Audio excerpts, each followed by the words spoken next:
accidentally knocked over either my beer or his beer, and I lost it. I broke down crying. I felt so bad.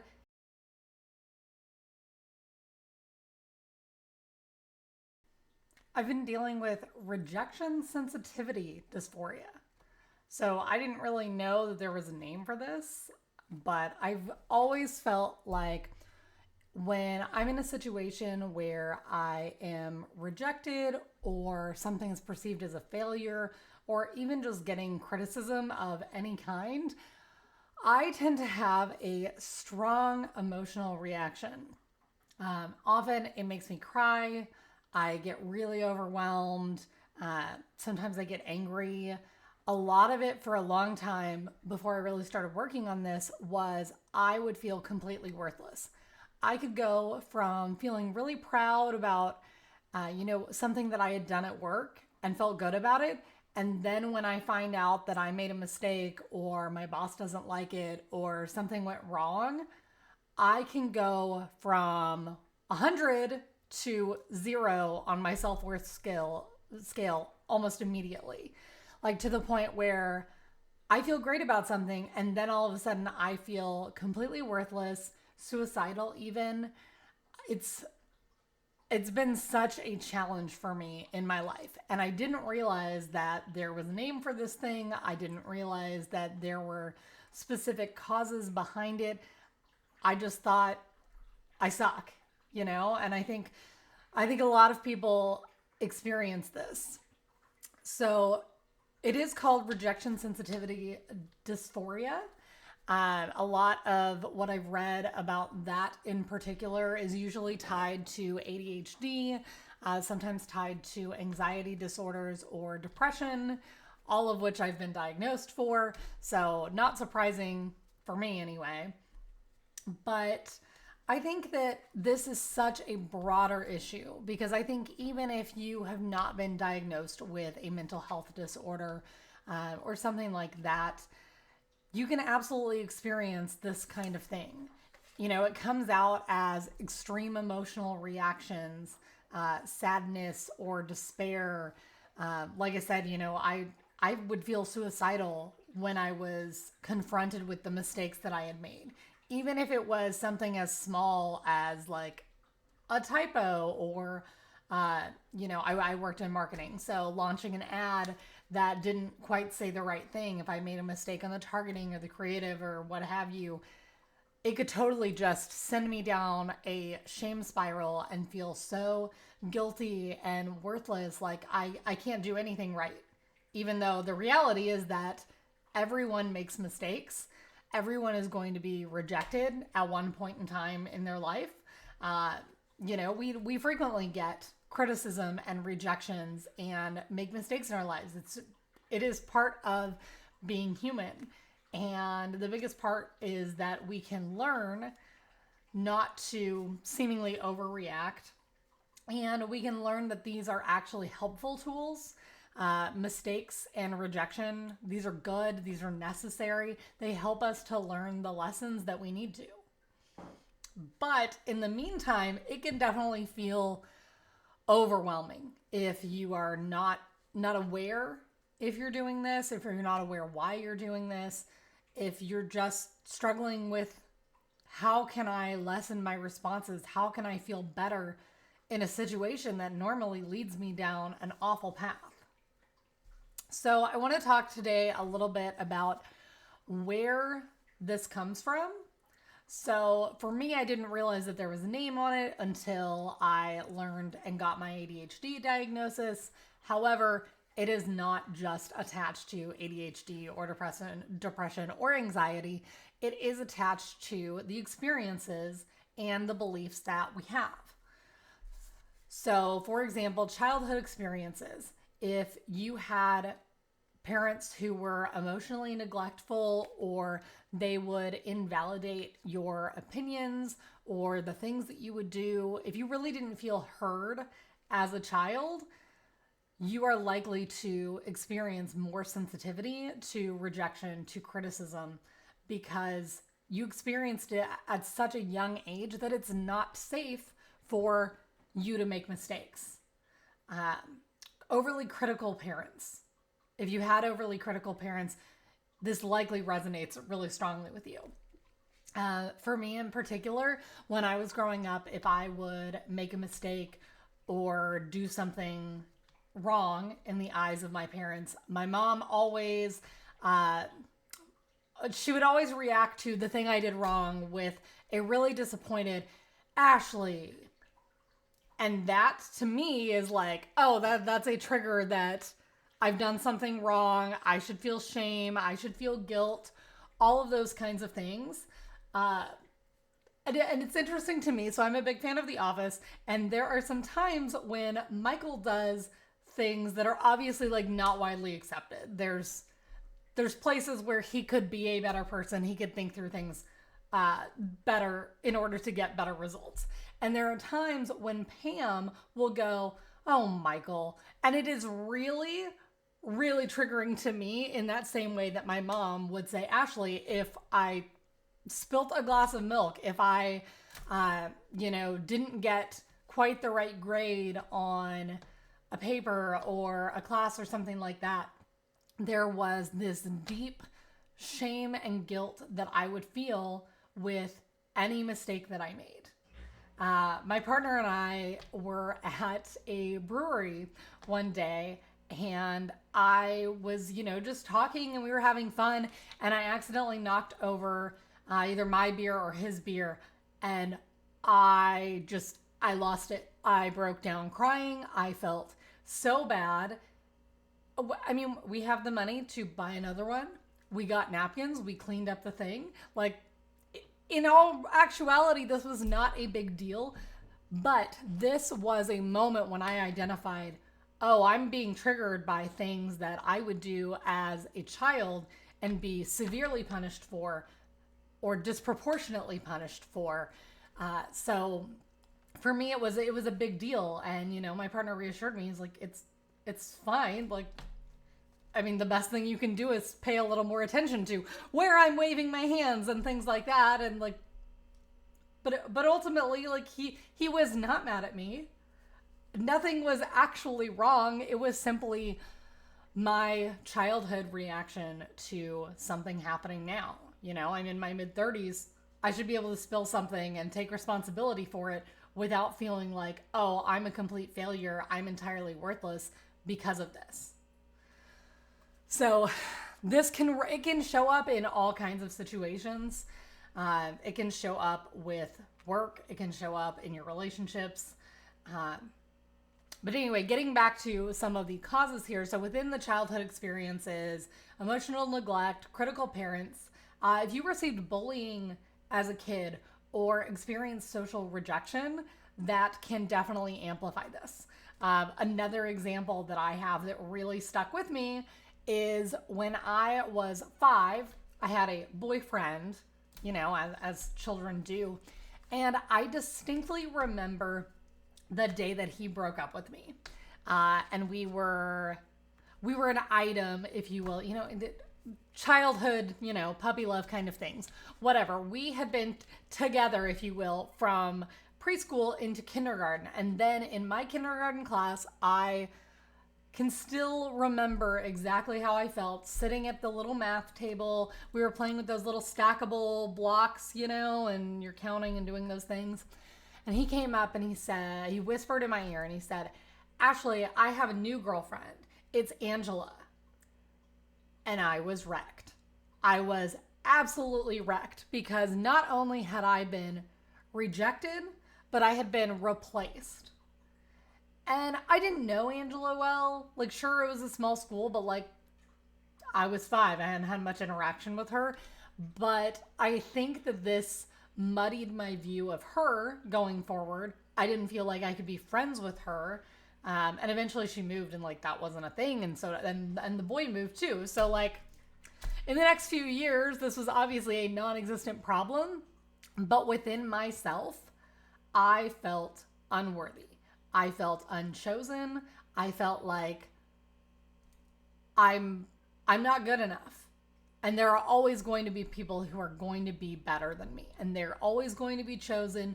Even if I've been chosen, I will be left for the other people. And this stuck with me. And this is reflected in my life through having partners who didn't pick me. The guy that I like, my first real big love and heartbreak in high school, he had said, he had been flirting with this younger girl at our school.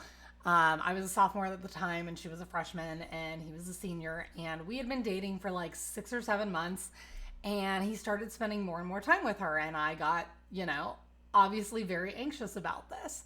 And he had been giving me crap forever about how, he, felt bad dating someone 2 years younger than himself anyway, and would definitely not go for a freshman, and, yada, yada, yada. It's never going to be any of these things. Well, sure enough, after he breaks up with me, within a couple months, he is dating this girl.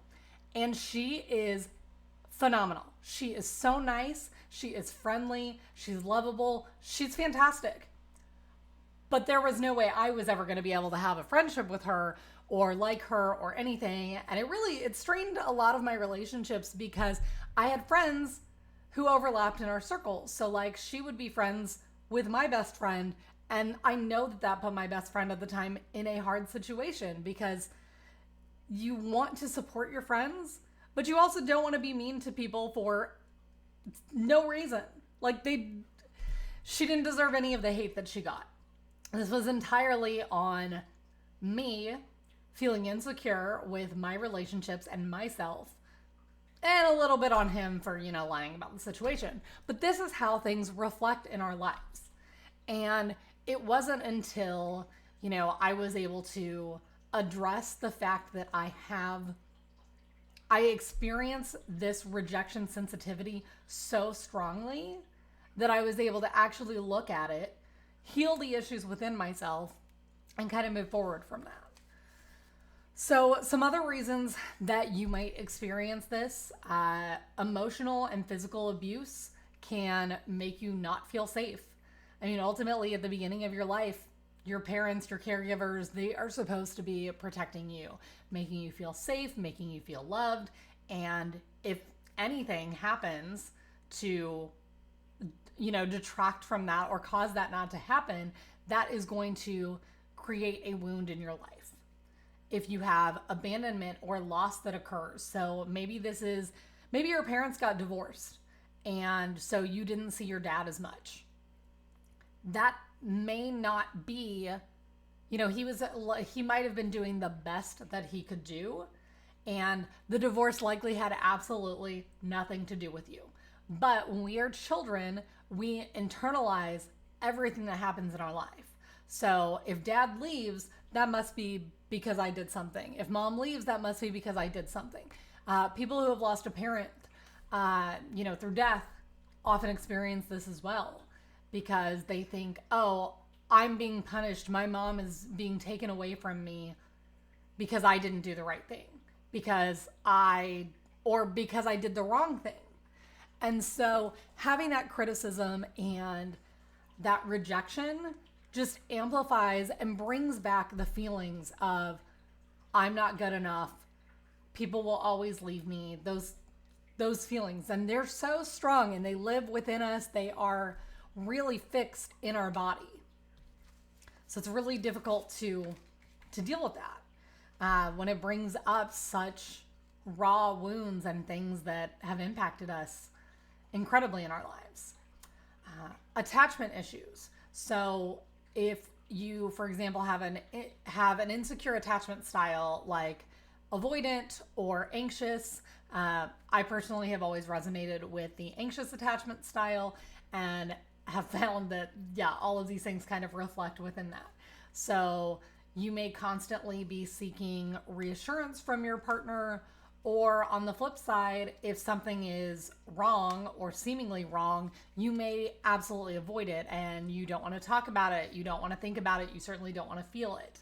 So insecure attachment styles can impact that. And again, all of this really stems back to how you were raised as a child.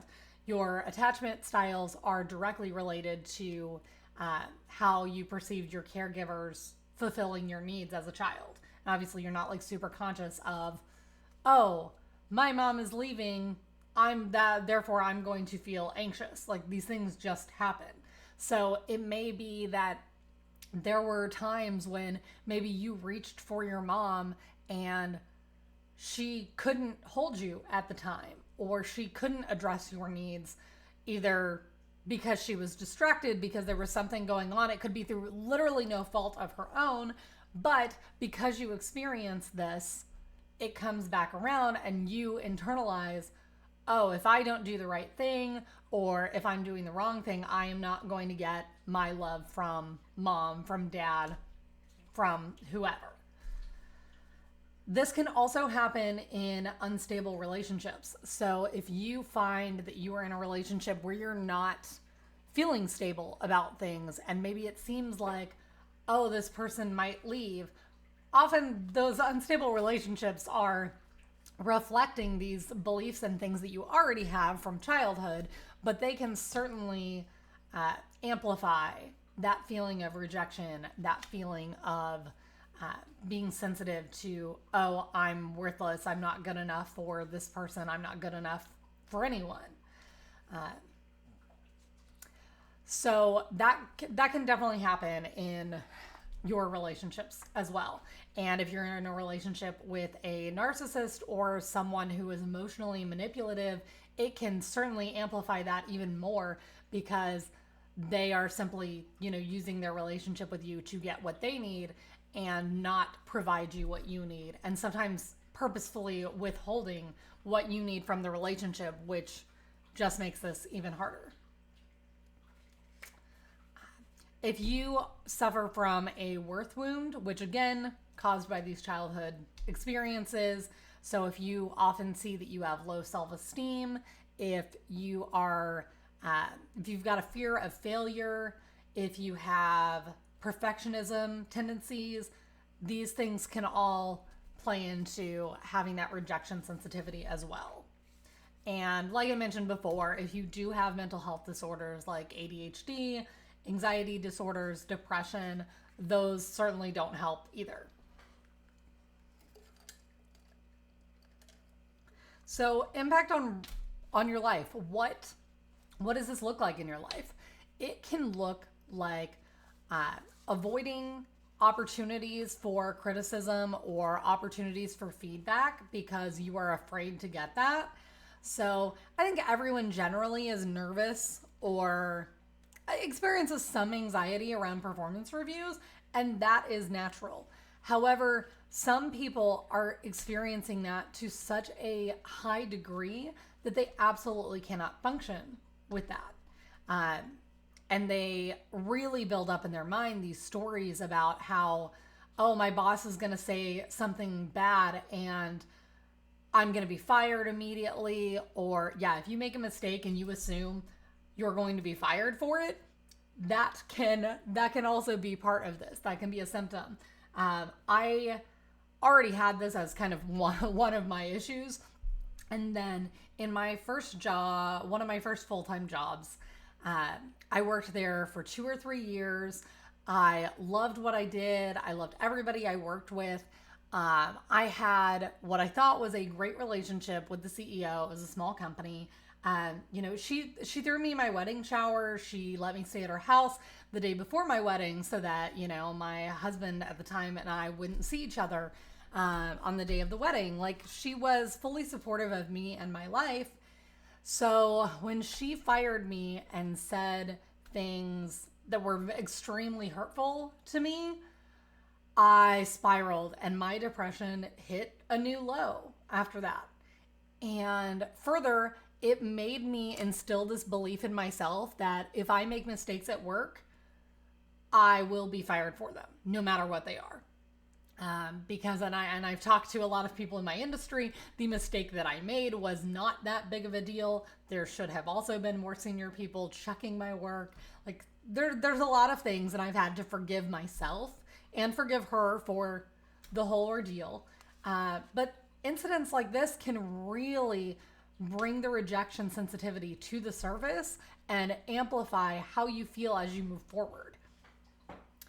So, yeah, some people you'll avoid feedback because you don't want to hear the bad news. You're assuming that things are going wrong and that you may experience punishment or some sort of negative consequence from that.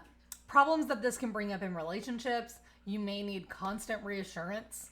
So if you find yourself always needing your partner to tell you how much they love you, how you're the only one that they love, like just generally like, oh, I'm not going to leave you, things like that. This often comes from these childhood wounds, as well as other issues that happen. So, I find a lot of women, myself included, once you've been cheated on, you don't view your relationships the same going forward. You assume that that is going to happen because we frequently internalize what has happened as a reflection of our character, as a reflection of ourself. And so going forward, it's hard to be like, oh, well, yeah, I can definitely get into another relationship and assume that this won't happen when you just experienced it in a time when you didn't think that would happen. Also, people pleasing. So you may react to not wanting to get the criticism or not wanting to, you may show up as essentially not your true self because you are afraid of the criticism, you're afraid of the rejection, you're afraid of that pain that comes with whatever they say or whatever they do. Something else that happens, and I have experienced this firsthand, is emotional crash and regret. So let's say you're talking to someone and they reject the idea that you have proposed, or they say something critical to you. Sometimes we feel that so strongly that it is an immediate outburst. It could be that you become immediately defensive. You may, lash out at the person because you feel like they are attacking your character and therefore you need to attack their character or something like that. Crying can be a big reaction. And I know for a lot of us, especially women, crying at work and crying in front of your boss is like the worst thing. And to you, you think, oh, this is going to be the absolute worst thing. They're going to view me differently. They're just going to think that I'm overly emotional, that I can't handle my job, that I'm not professional, this, that, and the other thing. Like all of those limiting beliefs about who we are and how we react to people, those come up when you feel this. So you have this big emotional thing that happens as your reaction. And then what we frequently find is when we let those emotions out, we get over the thing quicker, especially if we get used to hearing these things. So the more feedback that you hear and you're reacting to it every time in this way, you kind of get used to it and you have that big blow up, that big explosive moment for you. But then after you've recovered quicker than, people might expect you to, you instantly regret how you reacted. Oh my God, I can't believe I said that to my boss. I can't believe I cried in front of them. Like, I'm so embarrassed from the way that I reacted to this situation. And often that is actually what causes an issue, is trying to recover from that and recover in the relationship what you seemingly cannot undo. So that can be a big part of this as well. Another thing that happens for people is hyper-focusing on past rejections. So do you find yourself staying up at night thinking or waking up in the middle of the night and suddenly you're thinking about, remember that time 5 years ago when so-and-so said yada yada to me? And you feel it and you relive it in your head and you ruminate about these things, and maybe you're still thinking about what you should have said or what you wish you would have done in that moment. Almost like those shower arguments that you have. I know you guys can relate to this. When you take a shower and you're like, oh, well, if this person said this, this is what I would want to say back. And you like live out this whole scenario in your head, even though the likelihood of this actually happening is very unlikely, as well as if you're looking at past situations, you can't go back and say what you didn't say or react differently. Now, you can use this to plan for the future and react differently if this happens again. But what a lot of us do is we do hyperfixate on the past rejection and how that felt. And let me tell you, every time that you focus on that, you feel that in your body again.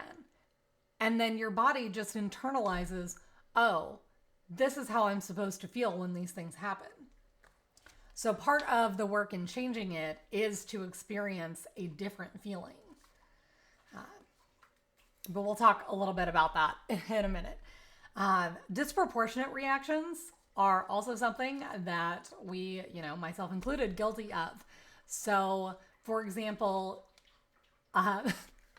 my partner, I picked up early on that if he is upset with me and I ask him if he needs something, he will say no thank you, which is totally fine. And he should be able to say that at any given time. But I internalized that very quickly. That no thank you triggers that rejection sensitivity in me. And it triggers that heightened sense of shame and guilt and I've done something wrong and I need to fix this. And so what I found from there is in other situations when things would be totally fine, if he said no thank you to me, I would immediately feel like, oh, I did something wrong. And that then became, just a bigger thing because, again, if things are fine and I say, hey, do you want me to refill your water? And he says, no, thank you.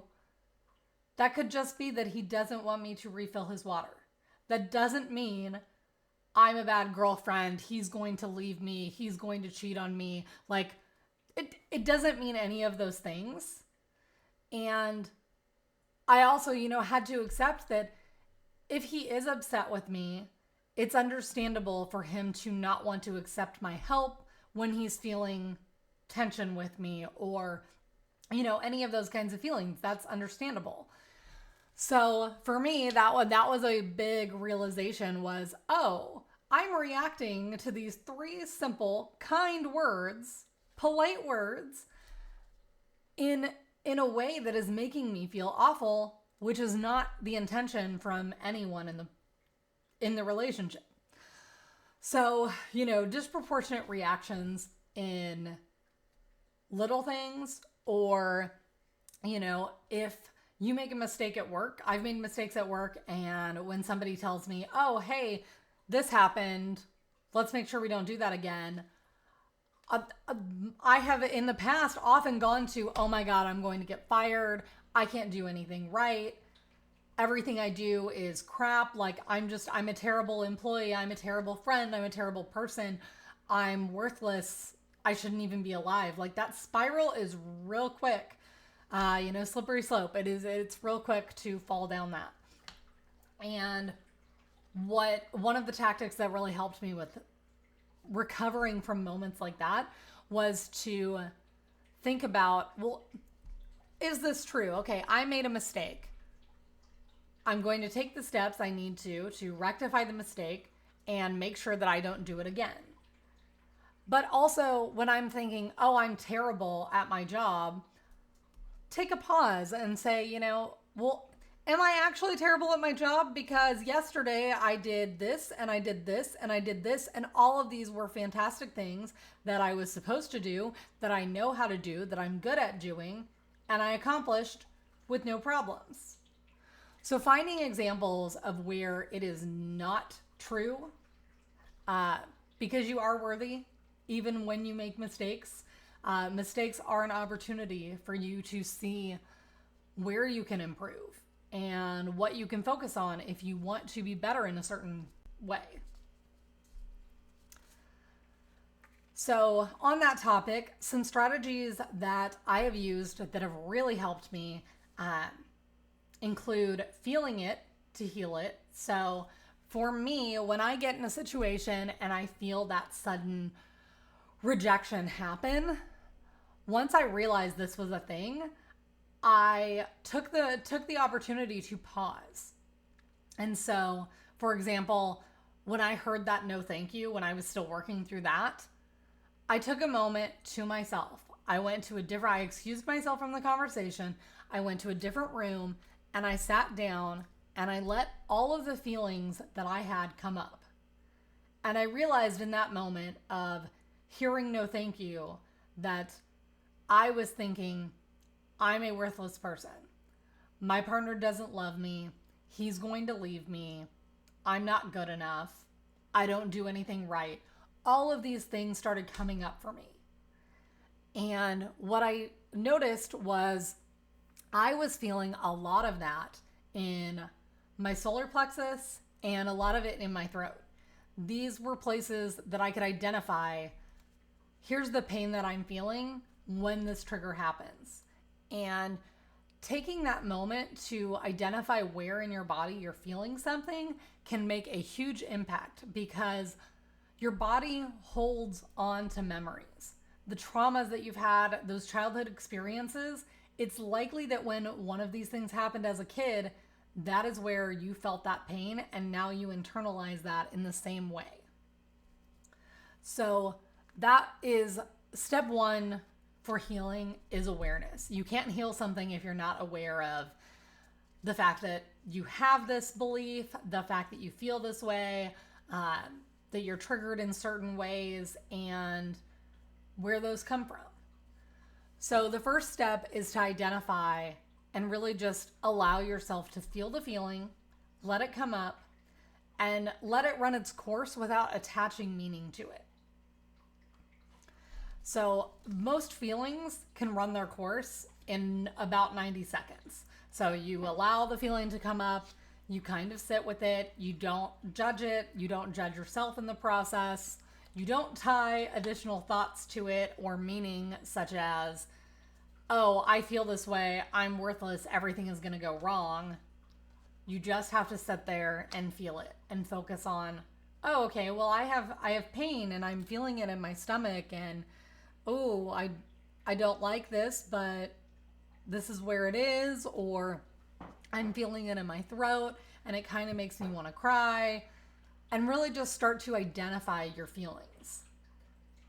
That is a good first step for letting it come up, letting it run its course so that you can move on. Then for me, a lot of it has been, where does this feeling feel familiar? How have I felt this before? And in going back and looking at my childhood experiences and trauma, I'm able to, in a safe setting, tap into, oh, remember that time that your boyfriend in kindergarten broke up with you? If you experience that again, where do you feel that? And I found I was feeling that in the same places. I'm feeling it in my throat. I'm feeling it in my solar plexus. And that is a good sign that you're recognizing, oh, here's the wound that happened.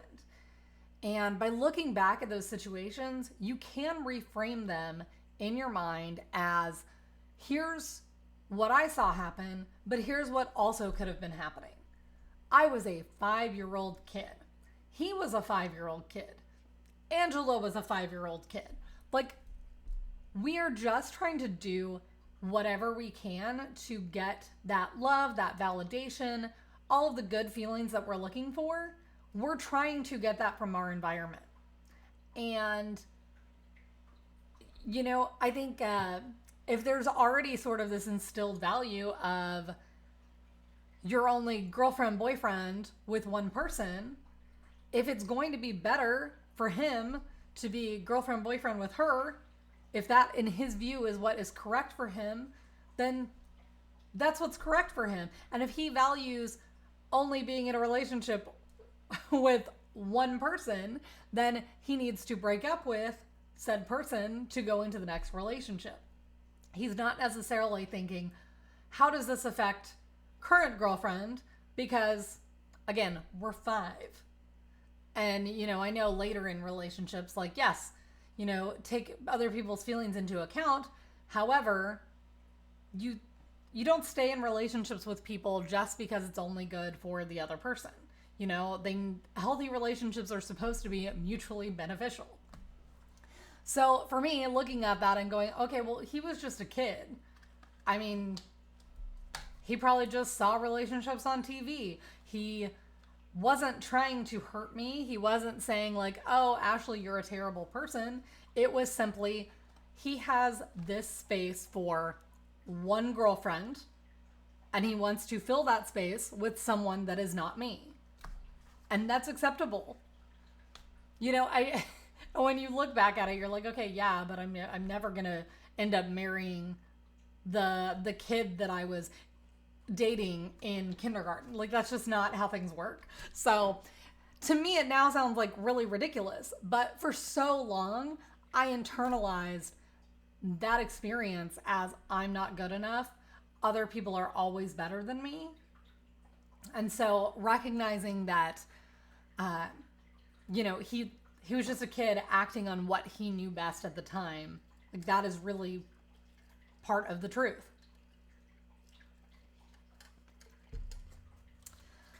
So I think also for a lot of people who experience this, doing work on your self-worth, on limiting beliefs that you have, on that worthiness wound of, feeling like you're not good enough, whether that came from your mom or your dad or peers or whoever, doing the work to recognize where those wounds come from and helping yourself to release those and let go of that can do wonders. So, and that's something that I work with clients on, is identifying those limiting beliefs, challenging them so that you can release them fully, and then reprogramming with something that is going to better serve you. So, for example, if you think people always leave me, the opposite of that would be people don't always leave me. And when you think about it and you find examples of people who have not left in your life, it will help you to realize, oh, this belief isn't always true for me. And therefore, I should look at other possibilities. And the more that you practice this ability, your mind is going to start searching for those things more frequently. It's going to find the examples of, oh, I thought I believed this 100%, but I guess there are other options that are out there.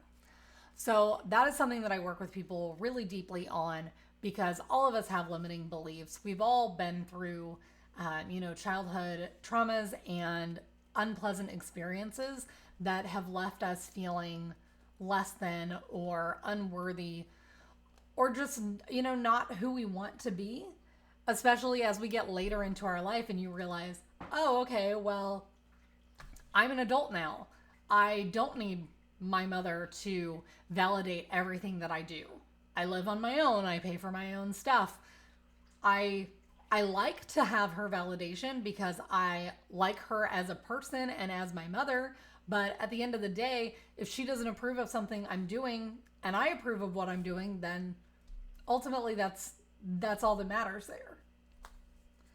So I think, asking yourself about the belief, is this true? And especially when you're experiencing the rejection. So like with the work examples, which I know so many high achieving women like myself experience this. We work so hard to climb the ladder, to do everything we can, to go above and beyond, go for that next promotion, do all of the things like work after hours and put in all of this extra time so that you can be seen as worthy. And a lot of us have to work harder than, our male counterparts, just because that is the way that we've been viewed in society. So then when you make a mistake, while sometimes people do react in negative ways, like I have absolutely seen bosses fire people over things that they shouldn't. They should be better managers. But again, there are wounds there that I think those people need to heal in order to become better managers.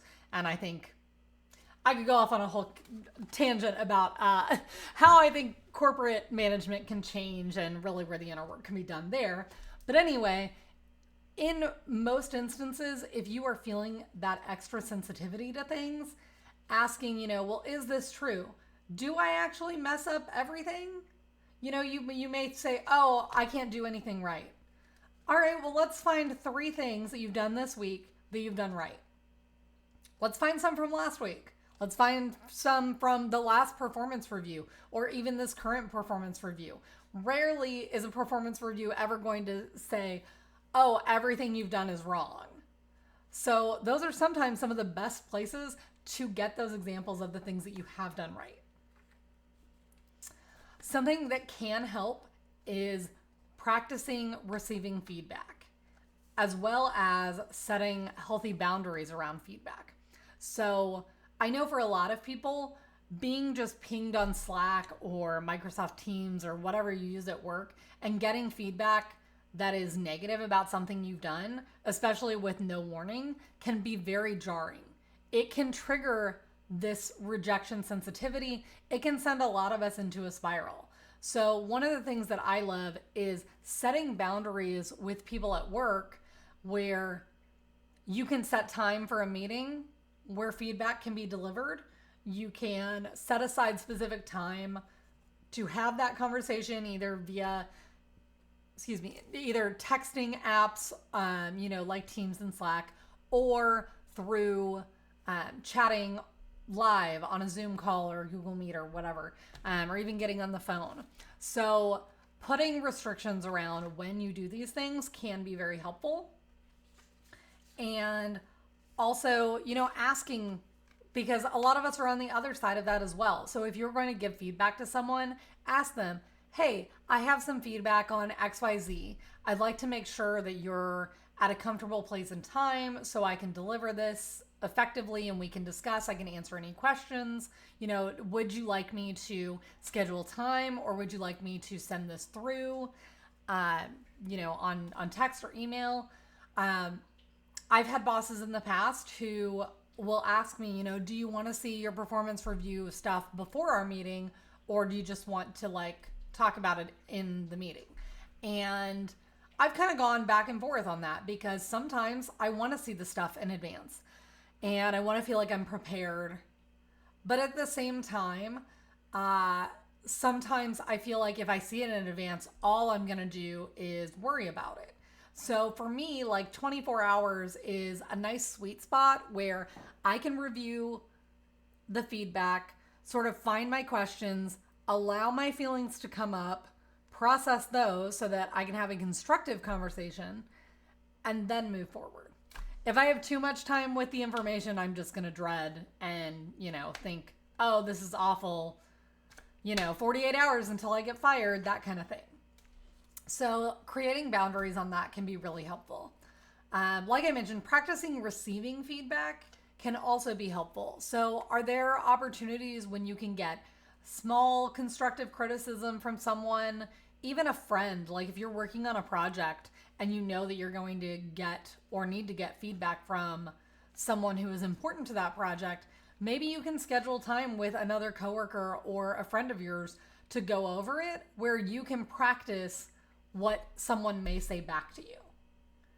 It gives you an opportunity in a safe space to look at those kinds of things. And if you do it on small things and small assignments that, really are not of any kind of consequence, you'll start to practice what that feels like and be able to react in different ways. Or even delay those immediate big reactions that come up when we are facing criticism or failure or rejection. Ultimately, the best way to get past the hard stuff is to do the hard stuff. The more that you practice something that's uncomfortable for you, the more comfortable it's going to get. So the last thing I'll leave you with is viewing rejection as good, necessary, and an opportunity to learn a lesson or really improve on yourself. Rejection is something that every single person faces, and it helps to direct us in our lives in ways that we can be more effective as communicators, as people who do tasks, as people who create strategies or projects or are creative or, whatever is out there. All of these things, we are going to face rejection, we're going to face criticism. And that is part of the beauty of our society, is that everyone has their own opinions. We all have our own life experiences and our own views. And so being able to share those with each other is actually how we can learn and grow and take things to the next level. What is most important is realizing that, say, a criticism of something that you have made is not a criticism of you. A criticism of something you have said is not a criticism of you. And this is something that's taken me a long time to really internalize, is if you don't like the thing that I make, if you don't like this video, that's fine. If there's feedback you can give me about why you didn't like the video, that's even more helpful, because if I want to make more videos that you are going to like, then I may take your suggestions into account as I make the next one. But ultimately, if you don't like this video, that doesn't mean that I am not worthy. It doesn't mean that this video is not valuable, or this information or my opinion is not valuable. It simply means that it didn't resonate in certain ways with certain people. And that's okay. This can sometimes help you, if you are a content creator, or if you're putting out, social media or things about your products or your businesses, it can help you to figure out, well, is this working with the audience that I want to attract? And if it's not, should I change things? Or maybe I'm actually trying to reach the wrong audience, and there are other people with other traits that may be more interested in the way that I communicate things or what I have to offer. So ultimately, there's good things to be had from rejection, from criticism. Now, this does not negate the fact that some people are really just rude and they want to tear down others. And again, that is an opportunity where you can say, oh, okay, well, these are just mean people on the internet, and there are just mean people in life. And that's absolutely true. And it doesn't make you any less worthy. So I hope this has been helpful. If you do have any questions, if you have feedback, leave that below. I would love to hear from any or all of you. I hope you have a great day. Namaste.